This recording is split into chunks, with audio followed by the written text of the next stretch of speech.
This story is about Malcolm Hayes, a seasoned black mechanic in Modesto, California, who gets fired after fixing a biker's motorcycle just because of a patch on the rider's vest. But Malcolm doesn't disappear. He live-streams the truth, challenges the narrative, and exposes the web of silence bias and betrayal behind closed garage doors. What unfolds isn't just a fight for one man's name. It's a fight for fairness in a world addicted to appearances. Malcolm Hayes had been fixing bikes since before Instagram existed. 15 years of early mornings and grease-stained knuckles at Anderson's garage. Same parking spot, same dented thermos of coffee, same quiet nod to whoever clocked in after him. He wasn't loud, didn't need to be. His hands did the talking, and the bikes kept coming back. That Thursday, the sun was already cooking the concrete by 9:00 a.m. when Malcolm got called up front. A walk-in belt, shredded. He wiped his hands on a rag, took a sip of coffee, and stepped into the bay. The first thing he saw was the bike, a 2006 Harley-Dyna Superglide, mean, loud, and caked in road grime. The kind that spoke to real riders, not showroom posers. Then he saw the vest. Cut-off denim frayed at the edges, and stretched across the back the unmistakable red and white patch of the Hells Angels. A smaller tag underneath read Modesto. He didn't flinch.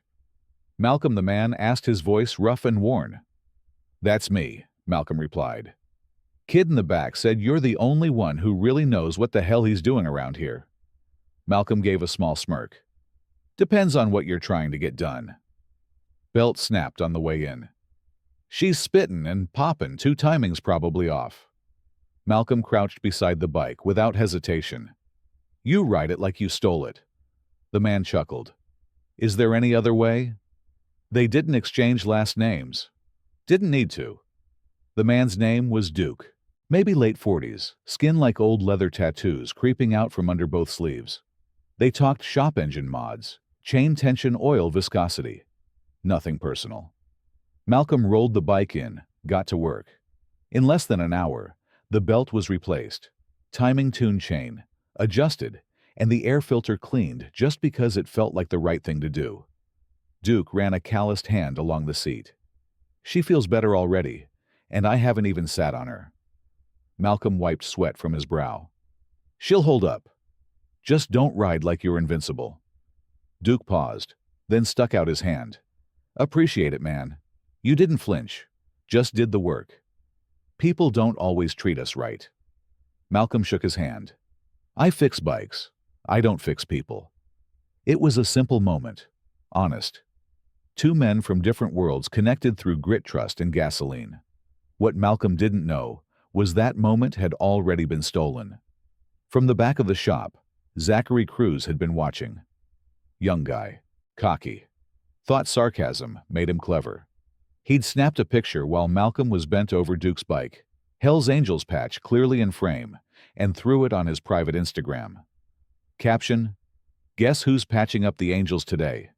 No tag, no names, just enough for someone to make assumptions. And someone did. The next morning, Malcolm felt it the second he walked in. The garage wasn't loud like usual. Guys kept their heads down. A few fewer jokes. A few more glances he wasn't supposed to catch. By noon, the shift was colder than the breeze outside. And when Anderson walked past him without even a nod, that was the red flag. At lunch, Malcolm sat alone like always, old bench.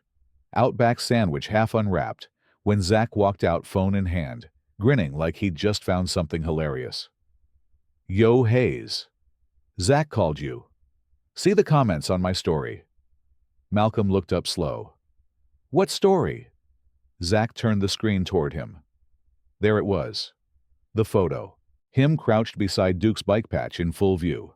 The caption underneath still read, big red switching sides. Comments stacked below. "Yo, that shop ain't neutral no more. Ain't they affiliated with Vagos? I always knew Malcolm had a crew." It wasn't a joke anymore. "You posted this?" Malcolm asked, voice low. Zach shrugged. "It's a joke, man. Don't be so serious." But the damage was already done. That afternoon, a customer asked for a different mechanic. Said he'd wait a week if Malcolm wasn't available. Another stood at the front desk, whispering to the receptionist, eyeing Malcolm like he had a felony written on his forehead. And Anderson still hadn't said a word. By 5:00 p.m., Malcolm had had enough. He wiped the grease off his hands, walked straight into the boss's office and shut the door. "You got a minute?" Anderson didn't look up. "You working on that blue Kawasaki was. Now I'm here." Anderson leaned back in his chair, arms crossed. "What's on your mind?" Malcolm kept it steady. "That picture. The one Zach posted." Anderson's jaw tightened like he'd been expecting this. "You got a lot of nerve bringing that to me, Malcolm. Excuse me. You think I like getting calls from customers asking if we're cozy with outlaw clubs now? I fixed a man's bike," Malcolm said. "That's all I did. You know that. You did it in front of everybody, smiling like you were proud." Malcolm stepped forward. "So now, we're turning people away, based on what vest they wear." Anderson stood slow. "I'm telling you, it's not a good look. Not for you, not for us. You didn't care when I worked on that Triumph with the Nazi tattoo on the gas tank last month. Didn't care about the guy with the Confederate flag keychain. Why now?" Anderson didn't answer. Silence did. Then he said the words that erased 15 years. "Malcolm, I'm letting you go. No warning, no discussion, no review. Just gone. You're firing me. For what? It's not a good fit anymore." Malcolm stared at him, fists tight at his sides. "I trained half this crew, worked holidays, took pay cuts, and now I'm not a good fit." Anderson looked down. "This isn't personal. It's exactly personal." Anderson slid an envelope across the desk. "Final paycheck. Vacation hours." Malcolm didn't touch it. "You ever think what kind of message this sends?" Anderson finally looked up. "I'm thinking about keeping the doors open. That's what I'm thinking." Malcolm turned and walked out. That was the moment his silence ended. Because if people were going to judge him off a picture, then maybe it was time they saw the whole video. Malcolm didn't go home that night. Not really. He drove. Nowhere in particular. Windows down. Radio off. The sound of the wind filled the cab of his old Silverado, but it didn't quiet the noise in his head. He kept seeing Anderson's face. That slight lean back, the crossed arms, the way he slid the envelope across the desk, like it was routine, like Malcolm hadn't built half that shop with his own two hands. He pulled into the parking lot of a closed supermarket, around 9:30, sat under a flickering streetlight, and finally turned off the engine. For 15 years he'd done everything right, and none of it had saved him from a picture. He unlocked his phone, opened the post. It was still up. Hundreds of views now, a few dozen comments, some laughing emojis, a few people tagging friends. Most of the comments were throwaway nonsense, but one stopped him cold. "Heard that shop's got ties to the Angels now. Not a good look for Modesto." Malcolm's jaw clenched. That wasn't just online gossip. That was the kind of lie that could follow a man forever. He scrolled again. Reposted. By a page called Fresno Precision Riders, a rival shop. He clicked the profile. "Clean bikes, showroom lighting, sleek uniforms." Their repost had a different caption. "We keep it clean. No clubs, no confusion." And just like that, it was clear this wasn't just about a joke gone wrong. It was calculated. They saw the photo and twisted it into a weapon. Malcolm sat back against the truck seat, eyes burning. He could feel the humiliation bleeding into anger. Not because of what they said, but because Anderson let them. He let the lie live. Didn't speak up. Didn't clarify. Didn't stand beside the man who'd kept his garage alive. And worst of all, people were believing it.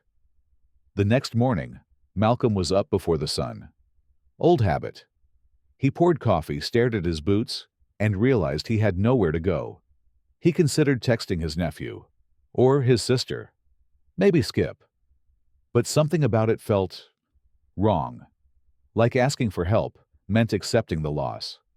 Instead, he turned on his front-facing camera, paused, then hit live.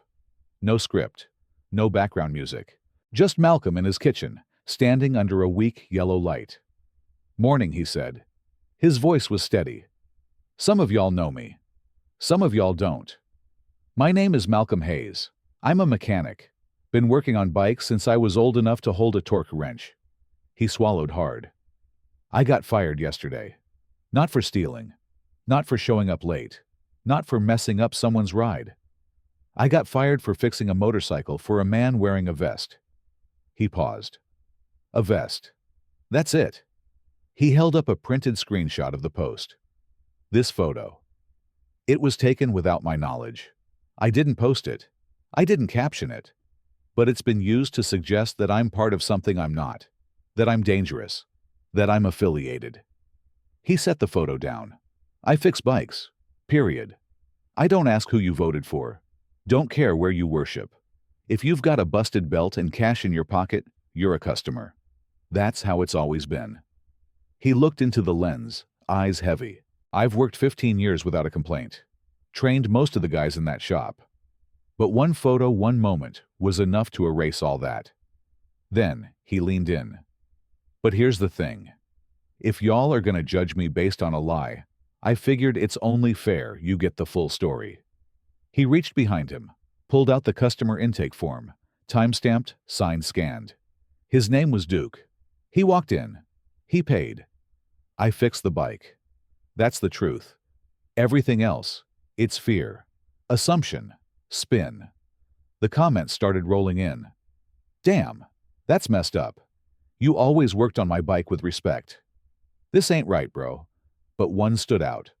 "I was at that garage last week. Didn't look like anyone had a problem when he worked on my ride." It was signed, a Lady Cat 650. A woman Malcolm remembered, Kathy. Middle-aged rider. Custom purple Yamaha. She'd smiled when he tuned her chain. Said it was the smoothest ride in months. Now she was speaking up. And that gave Malcolm an idea. The livestream went for another 15 minutes. He told his story, gave dates, showed receipts, mentioned Zach's photo, but never dragged him by name. "I ain't here to ruin anybody," he said. "I'm just here to make things right." When he ended the stream, it already had 3,000 views. And climbing. He didn't expect what came next. That evening his doorbell rang. A teenage kid holding a white paper bag, and a note from Kathy. She said, "You probably haven't eaten." Inside a sandwich, 2 cookies, and a card that said, "We see you, and we ride with you." The next morning, a guy pulled into his driveway with a busted clutch cable. "You open for work?" Malcolm blinked. "Not officially." "Well, I got cash and a broken bike. That make me a customer." Malcolm smiled. Pop the kickstand. By noon, he'd fixed 2 more bikes. By sunset, 3 former clients had reposted his livestream. One tagged Anderson's garage directly. "This the guy y'all fired SMH." It wasn't much, but it was something. And then, late that night, Malcolm's phone buzzed again. It was Zach. No message. Just a single video. A screen recording of his DMs. With someone named Trevor Precision. And one line that made Malcolm's stomach twist. "You get the photo, we'll handle the rest." So, the photo wasn't even Zach's idea. Then, who really started this? And why was Trevor, owner of Fresno Precision, so invested in Malcolm's downfall? Malcolm hit save on the video and whispered under his breath, "Now it's a war." Malcolm didn't sleep that night. The video from Zach played over and over in his head. Not because of the words, it was just one sentence, but because of what it meant. "You get the photo, we'll handle the rest." He stared at the glowing screen long after the video ended, fingers trembling slightly.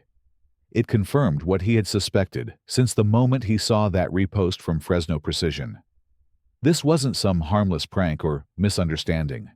This was a setup, a strategic hit designed to push him out. But why? And what did handle the rest even mean? His mind spiraled with possibilities. Was Trevor after the garage itself?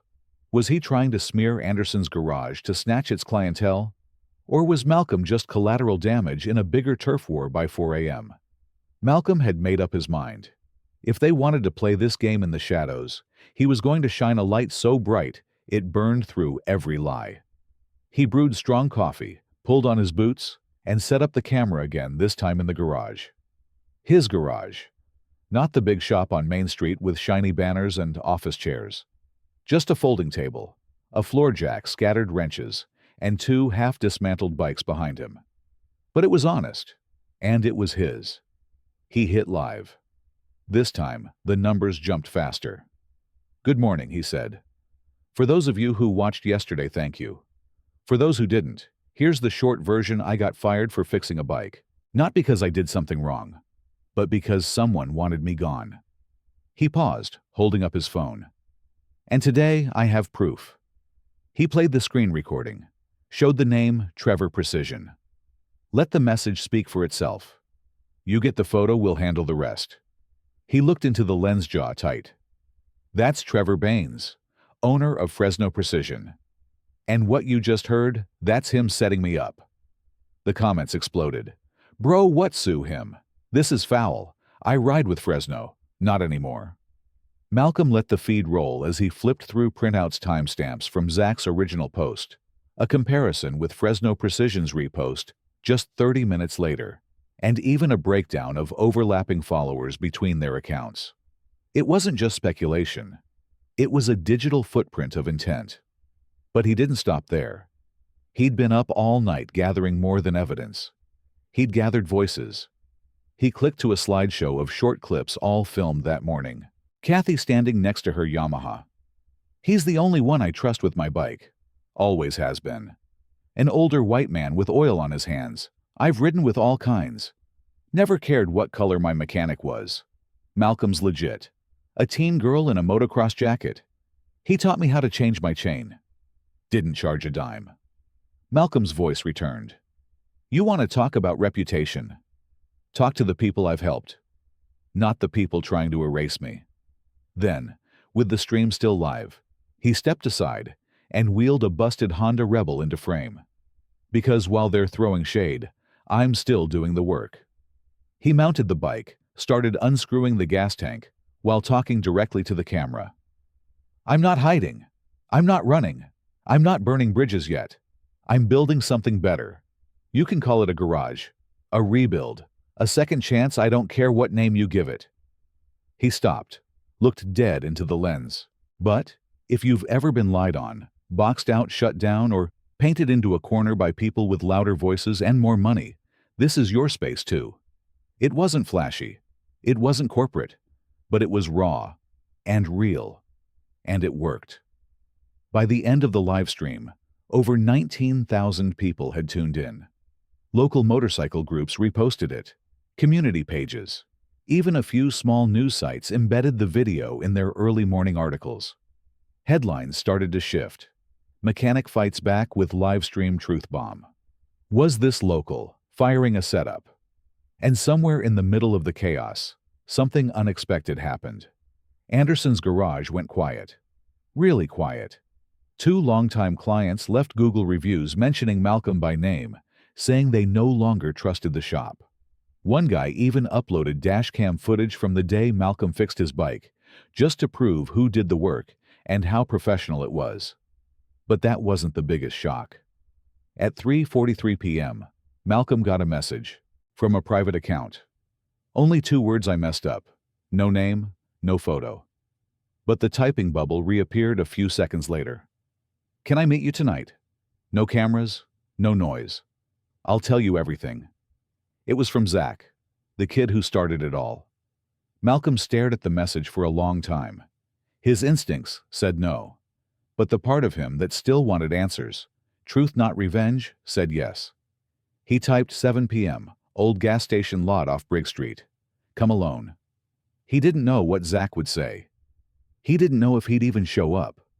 But part of him hoped just maybe this wasn't over yet. And if Zach did come clean, what would it reveal about Anderson or Trevor? And more importantly, how high up did this setup really go? The sun was bleeding out behind the flat roofs of Modesto when Malcolm pulled into the old gas station lot on Brigg Street. It was the kind of place people drove past without looking. Faded signs, boarded up windows, and a rusted-out ice machine that hadn't worked in a decade. But it was quiet, neutral, safe. He parked under the single flickering light and waited. Zach showed up 15 minutes late, on foot. No car, no helmet, no backpack, just a hoodie pulled tight over his head and eyes that looked like they hadn't slept in days. His phone stayed in his pocket. No cameras, no Instagram Live, no smug grin. Just a kid who suddenly looked way too young to have started so much trouble. "You came," Malcolm said, arms crossed, standing next to the truck. Zach nodded. "I had to." Malcolm didn't move. Talk. Zach looked around, hands twitching. "Look, man, I didn't know it would go this far. I swear. Trevor just said it'd be a funny jab, get the internet buzzing. I thought, maybe, I don't know, maybe you'd get a warning. Not fired. Not all this. You took the photo." "I did." "You sent it." Zach hesitated. "Yeah. And you let me take the fall for it." Zach swallowed. "He paid me okay. Not much. Couple hundred.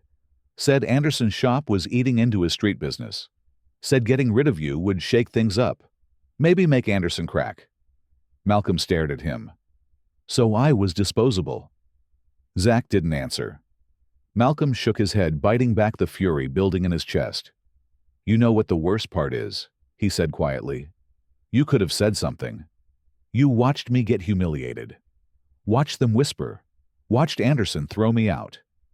And you said nothing." "I was scared," Zach said. "And then, when your live stream blew up, I panicked." Malcolm exhaled hard through his nose. "You still talking to Trevor?" "No. I cut contact. He got weird when your video went viral. Like, paranoid. Started deleting stuff, blocking people. Switched accounts." Malcolm nodded slowly. Then, without another word, he turned, opened the passenger door of the truck, and pulled out a brown envelope. Inside were printed screenshots, messages, copies of the video Zach had sent, even the repost timeline. He handed it over. "You're going to send this to the press," Malcolm said. Zach blinked. "Wait, what? You started this. Now you help fix it." Zach looked down at the envelope like it was radioactive. I'll try." "No," Malcolm snapped. "You will. Or next time I won't meet you at an abandoned lot.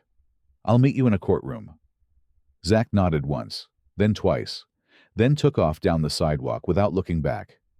Malcolm watched him go, then slid behind the wheel and sat in silence.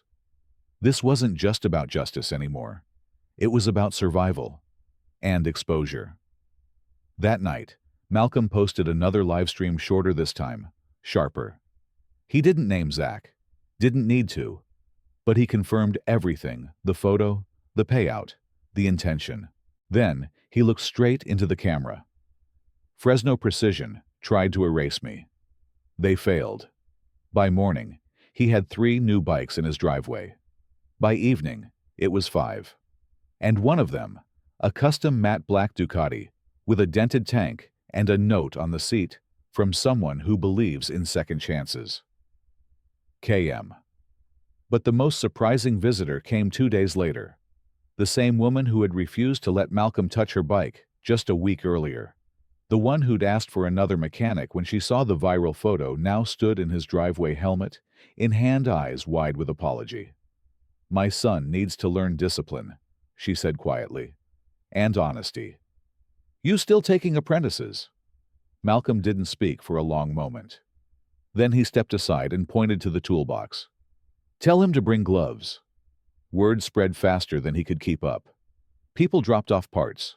Friends brought tools. Skip, the retired mechanic from across town, showed up with an old compressor and said garage needs a voice louder than theirs. They poured concrete in the side yard, hung a tarp, named it Hayes Rebuild. And still, Malcolm didn't rest. He started recording tutorials, short videos, teaching people how to replace spark plugs, how to check a chain, how to fix brakes. But in between those how-to clips, he dropped truth bombs. Quiet ones, calm ones. "I wasn't fired for what I did. I was fired for what someone wanted you to think I did. I don't work in a garage anymore. I work in a mirror. Every bike I fix reflects something this world wants to hide. Each video racked up thousands of views. And then, one afternoon, an email hit his inbox. It was from Acceleride, a growing electric motorcycle company out of Sacramento. The message was simple: "We're watching. And we're interested. Would you be open to consulting?" Malcolm stared at the screen, heart thumping. A week ago, he was out of a job. Now, someone wanted to pay him to help design the future. But before he could respond, a voice called from the driveway. "Yo, Hayes, you busy?" It was Duke, the man who started it all. The vest was gone this time, just a worn flannel and dusty boots. But the presence was the same, unapologetic, loyal. Malcolm met him halfway. Duke grinned. "Told you I'd come back if you set up your own spot." "Appreciate it," Malcolm said. "But what brings you today?" Duke looked over his shoulder, then back. "I heard a rumor," he said, "that Trevor's not just gunning for you. He's trying to land a city contract, one that'd push out every garage south of the 10. Malcolm froze. If that was true, this wasn't personal. It was systemic. Bigger than him. Bigger than Anderson's. "Why are you telling me this?" Malcolm asked. Duke shrugged. "Because you fixed my bike. No judgment. Just respect. And people like you, if we don't protect you now, we'll have no one left to trust later." Malcolm looked toward his garage. The young boy was sweeping the floor inside. His mother was watching from a folding chair. And in that moment, Malcolm realized he might have just started a movement. But if Trevor was trying to wipe out everyone else too, then the war wasn't over. Not even close. And maybe it was time to take the fight beyond Modesto. Duke's warning stayed with Malcolm long after he'd pulled out of the driveway. The words echoed like a slow-burning fuse. "Trevor's not just gunning for you. He's trying to land a city contract, one that'd push out every garage south of the 10. South of the 10. That was home. That was Skip. That was Anderson's shop too, regardless of what happened. That was every mom-and-pop garage that couldn't afford new signage, let alone corporate lawyers. And if Trevor got what he was after, a monopoly on EV repair contracts across Modesto, they were all done for. It wasn't just a smear campaign anymore. It was a takeover." By Monday morning, Malcolm had 3 things. 1. A growing garage with 6 bikes in rotation. 2. A stream of support from riders of all stripes. Black, Latino, even a few white bikers who wore their politics quietly, but rode loud. 3. A list. A long one. Names of shops, independent mechanics, ex-students, single fathers running mobile bike services from the backs of pickup trucks. All of them south of the 10. All of them now at risk. So Malcolm did what he always did. He turned a wrench with one hand and told the truth with the other. That night, he went live again. But this time, he didn't do it from his garage. He set up his phone in front of a boarded-up shop. The old J&L repair building shut down 3 weeks earlier, just after a surprise zoning violation notice from the city. "Some of y'all might remember this spot," he said, voice calm but tight. "They used to fix everything from mopeds to muscle cars. Family-owned. 26 years. He stepped aside and let the empty shop speak for itself. They didn't get shut down because of noise, or taxes, or complaints. They got shut down because someone made a call, because a bigger name wanted more space, because this city's been sold one piece at a time." He paused. "This ain't just about me anymore. It never was." The live chat exploded. Support, rage, names. Then someone commented, "Drop the receipts." So Malcolm did. He dropped photos of the contract bid paperwork leaked to him by a city clerk, whose father had been a mechanic for 40 years. Trevor Baines and Fresno Precision had submitted a proposal to handle 100% of Modesto's electric vehicle maintenance for city fleets. That included motorcycles, ambulances, and the new police bikes set to launch in 2 months. And in a clause buried on page 17, authorized contractor may assume ownership or property rights of any third-party shop deemed obsolete or non-compliant within city zoning perimeter. Meaning, if Trevor got the deal, he could choke out the rest. Legally. The comment section lit up like fire. "This is criminal. Y'all better organize now. Trevor's about to gentrify an entire industry." But then, something unexpected happened. A user named Steelheart63 commented, "Y'all still trust City Council? I used to work logistics. That contract was drafted 6 months ago, before the photo scandal. This was always the plan." That made Malcolm's blood run cold. If true, the smear campaign wasn't just opportunistic, it was premeditated. Suddenly, it all made sense. Trevor didn't just need Malcolm gone. He needed a public reason to justify why the community's most trusted mechanic was no longer part of the conversation. The viral photo, the whispers, the firing, the silence. It wasn't just convenient. It was engineered. And someone inside the system had helped make it happen. But there was one thing Trevor didn't count on. The people Malcolm had helped over the years weren't just customers. They were witnesses. One by one, they started speaking up. Videos, DMs, posts, TikToks. A woman named Renee, who ran a food truck near Anderson's, posted a clip of Malcolm helping her fix a flat on the side of the road in the rain with no charge. "Dude didn't even ask for a tip," she said. "He just said, 'Get home safe.'" And now, they're saying he's a threat to the neighborhood. Miss me with that. A group of riders who called themselves the Rustbacks posted side-by-side footage of their rides before and after Malcolm's tuning. The caption read, "He didn't just fix our bikes, he made them sing. You can't fake that kind of heart." And then Anderson spoke up. Not in a statement, in a podcast. On Modesto Mechanics, Unfiltered, the former garage owner joined a panel and said, "I was wrong. I acted on fear. Malcolm didn't break any rules. He just got caught in a system where image mattered more than truth." The host asked him, "So why speak now?" Anderson's voice dropped. "Because Fresno Precision offered to buy me out last week. And I said yes. I didn't even think twice.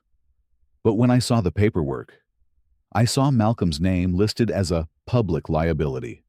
Not even a person. Just a reason to justify acquisition." The room went silent. Then the host said, "What would you say to him now?" Anderson didn't blink. "I'd say if you open something real, something honest, I'll send every last customer I've got your way." And he did. That Friday, Malcolm's garage was packed. Skip was under one bike. The kid apprentice was changing oil on another. Even Duke had come back helping install a custom exhaust. The neighborhood had started calling it Hayes House. No sign, no marketing. Just a name passed between people who still believed in work done right. But as Malcolm wiped sweat from his brow and looked at the community growing around him, his phone buzzed again. It was a blocked number. He picked up. A voice said, "You don't know me, but I've worked in that zoning office for 10 years, and I need to show you something. Something nobody else is supposed to see." Malcolm froze. The voice continued, "You're not just up against Trevor. There's a council vote scheduled in 10 days. They're going to hand over everything and bury every shop south of the 10 while they do it.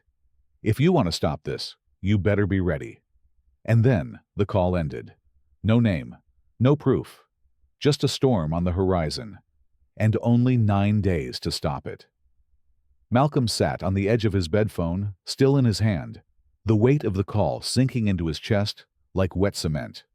9 days. That was all the time he had. 9 days to stop a vote he wasn't supposed to know about. 9 days to protect not just his garage, but every mechanic, every crew, every family-run shop that kept Modesto's engines alive south of the 10. He stared at the wall for a long time, the ceiling fan turning lazy circles overhead, casting shifting shadows across a blueprint he hadn't chosen, but couldn't walk away from either. He needed information. He needed leverage. He needed people. By sunrise, Malcolm was back in the garage boots, laced shirt damp with anxiety, before the day even began.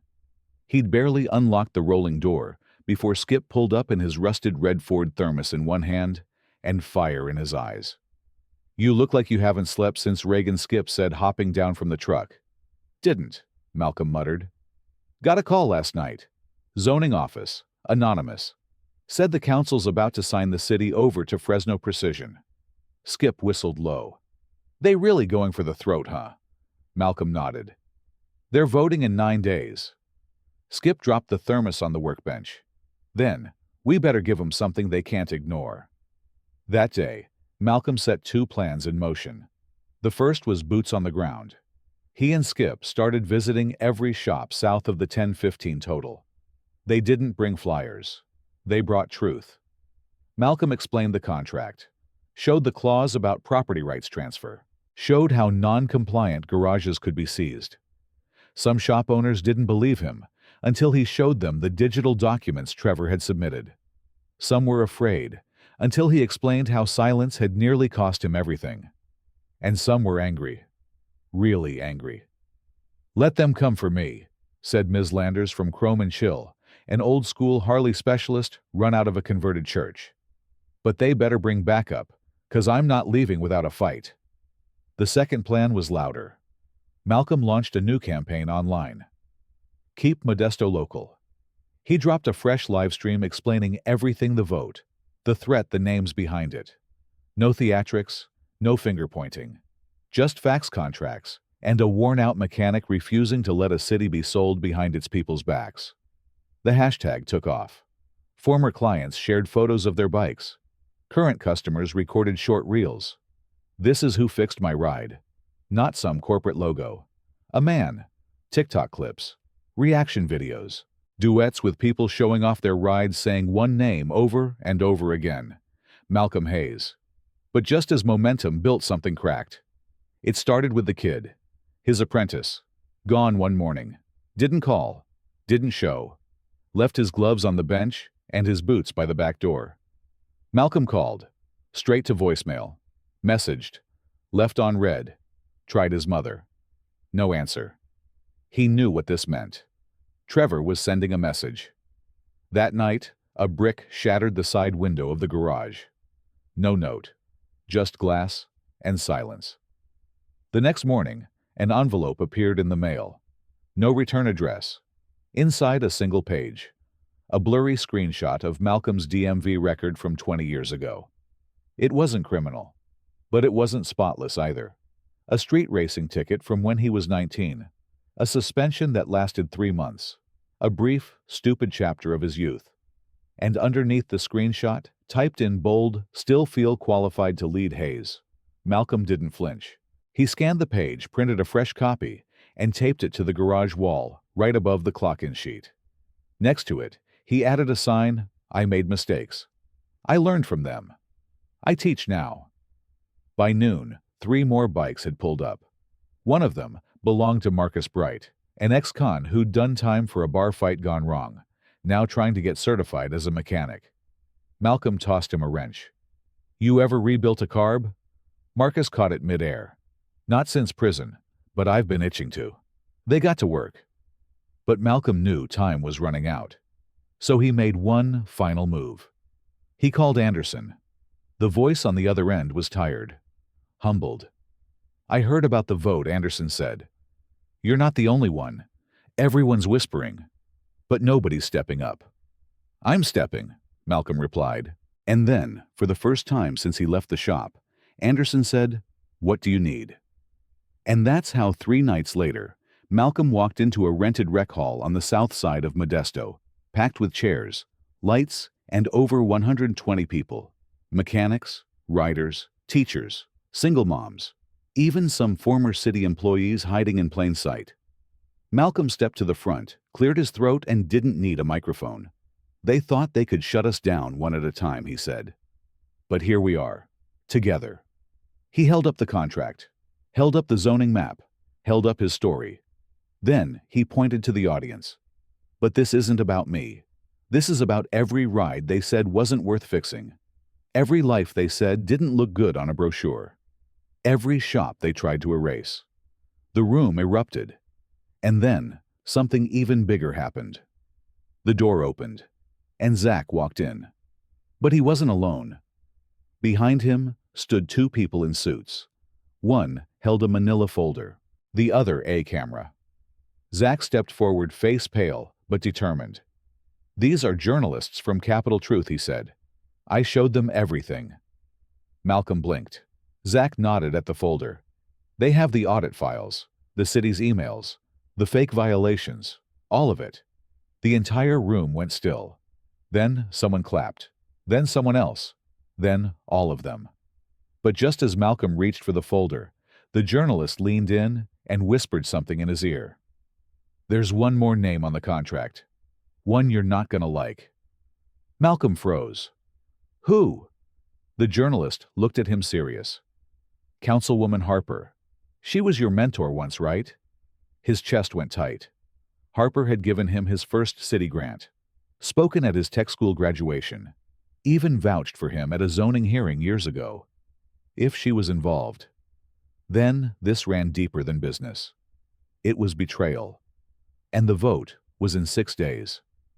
Malcolm stood frozen, the folder trembling slightly in his hands. Councilwoman Harper.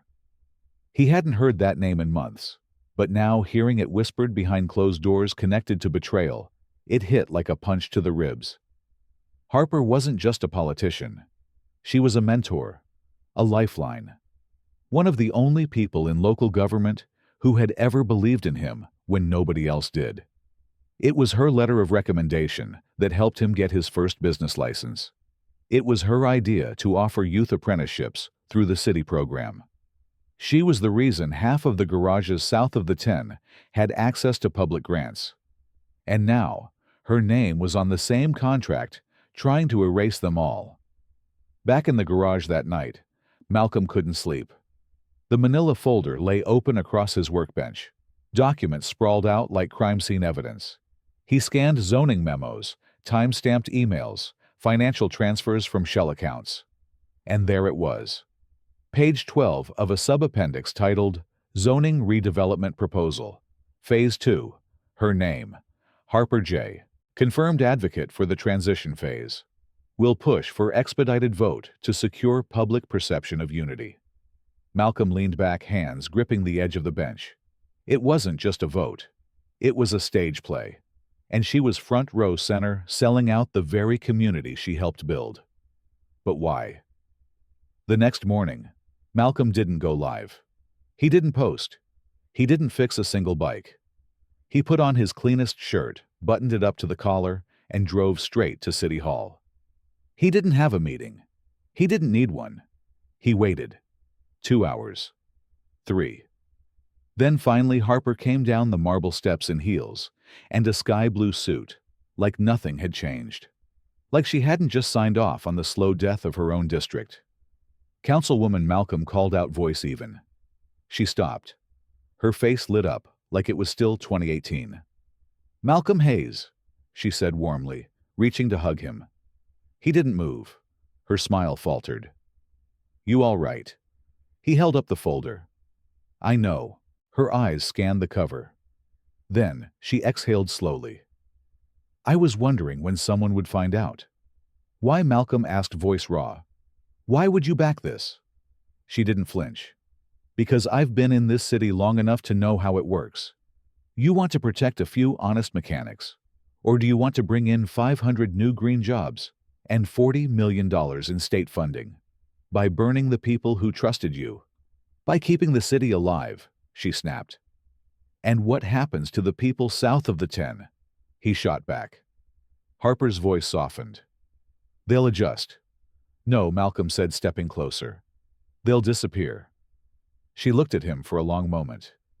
"You've always been talented, Malcolm. But talent doesn't matter in politics. Numbers do." He stared at her, heart cracking open, and said nothing. Because there was nothing left to say. Back at the garage that night, Malcolm called a meeting. Same rec hall. Same folding chairs. Only this time it wasn't just mechanics. It was students. Local business owners. A former city planner. Even an old city bus driver who used to bring free tires to Malcolm's tech class back in the day. And at the center of it all, Malcolm stood behind a whiteboard with the word "vote" written across it. "We've got 5 days," he said. 5 days to stop them. He laid out the plan. 1. Public pressure. Everyone goes public. Videos, statements, emails to local media. 2. Petition online and paper. Demand the vote be delayed until a full audit is completed. 3. Town hall bombshell. 2 nights before the vote, Malcolm would host a live-stream town hall, drop the documents, and force Councilwoman Harper to face the people. And on the 5th day, they would show up. All of them. At the vote, with receipts. The plan was risky, desperate. But so was the situation. Over the next 72 hours, the internet exploded. The hashtag #JoshKeepModestoLocal trended regionally. Former students spoke up. One woman posted a TikTok with her son, just 12, saying, "Mr. Hayes taught me to fix brakes." They want to erase him. Even big names chimed in. A former city mayor retweeted Malcolm's livestream and wrote, "This man fixed my Triumph in 2014 and didn't charge me a dime. Now the city's coming for him. Unacceptable." But the moment of truth came 2 nights before the vote. Malcolm stood on a makeshift stage in front of the same rec hall, this time packed past fire code, and looked directly into a live stream watched by 28,000 people. He held up the folder and read every line. He read the clause that allowed Trevor Baines to seize property. He read the council's emails arranging a pre-written press release about progress. And he read Harper's quote, "A transition of old voices to new vision." Then he said, "I am not old. I am not obsolete. I am not a liability." He paused. "I am your neighbor, your mechanic, and your mirror. If they erase me, they erase you next." The hall roared. And just when Malcolm thought it couldn't get louder, the doors flew open. Trevor Baines walked in a suit, with 2 lawyers, and a smirk. He looked straight at Malcolm and said, "Nice speech, but you don't have the votes." Malcolm walked up, held out the manila folder, and said calmly, "I don't need votes." He pointed to the cameras. "I've got eyes." The crowd erupted again. Trevor turned to leave, but not before leaning close and whispering something only Malcolm could hear. "Even if you win tomorrow, the contract's already been pre-cleared by the state. You're too late." Malcolm's eyes widened. He whispered back, "Then why are you still here?" Trevor didn't answer. He walked out. And just like that, everything changed. Because in the silence that followed, a question rippled through the room. If the vote didn't matter anymore, what else were they hiding? The next morning, Malcolm received a package. No sender. Inside a flash drive. And a note. "You were never supposed to find this. Play it before the vote." He stared at the note, breath caught in his chest. Because if what was on that drive was big enough to scare someone into silence, then maybe the war wasn't about winning anymore. Maybe it was about blowing everything wide open and letting the whole damn city see what power really looked like. If you've ever been silenced, sidelined, or sacrificed for someone else's image, this story is for you. Because this isn't just about Malcolm. This is about us. Hit subscribe to follow what happens when the flash drive is played. Because the vote is tomorrow. And the truth, it's finally ready to be heard.